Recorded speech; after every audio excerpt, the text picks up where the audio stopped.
What's up mga kasapsap? Andito na naman ang inyong konsilamot. May namataan kayo na bagong kainan. Seafoods ba ang gusto nyo na sakto sa budget nyo? Well, ito ang sagot. Sa halagang 299, mabubusog ka na. Tapos, ang pupula ng mga crabs, ang sarap ng mga suwing. Meron pa silang pusit na ano lang nga bang luto to? Calamari gayam. Di ba mga beshi, pag binili mo sa mga tusok-tusok, ang mahal tatlo sa 20. At siya pala yung may-ari, si Uncle Pepito. Ang gwapo niya, diba? Pero mabalik tayo sa mga pagkain. Meron pa silang pigar-pigar, guys.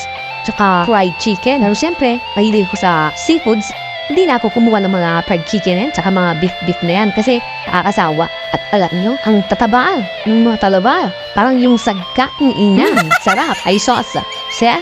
Nagimas ka rin. So nga parasin yung pero kita na yung pagpilial na imas pa iluto da. Tips nga pala sa mga ganitong eat all you can.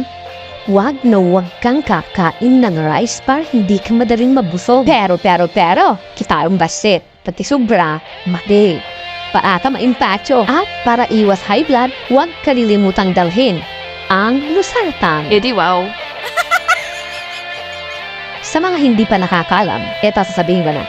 Open pala sila ng 10:30 hanggang alas 2 sa umaga. Aldaw ko naman. Tapos sa gabi, 5:30 hanggang alas 8. At ayan si Uncle Robert, tuwang-tuwa kasi nakasabit. Siya, ibubuking na magkanakan. Nagraman aki. Di Ayan o, libre ko lalaki na. ng ano o, tiram o.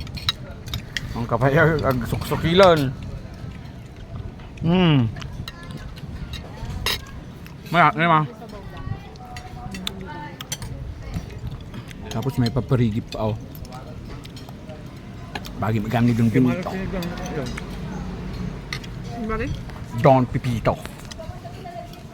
My classmate. Salamat sa search. Dami kami kasi nga panganan dito. Oh. Nagsisiryoso dal na Isda wala sa Isabela eh. Ang mga manok tsaka ng quality. Dumalaw si Clover Beach po dito, oh. Clover Beach, tapos beach. Oh, ayan yung beach. Oh, beach. Oh. Ang galing-galing. Tapos, eto, meron ka pang ganyang kalaki. Ah. Bihira lang yan.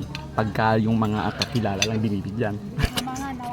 Pero hindi. Talagang sineserve nila dito yan. Kaya punta na kayo, guys. Lalo restaurant. Galator, mamunta.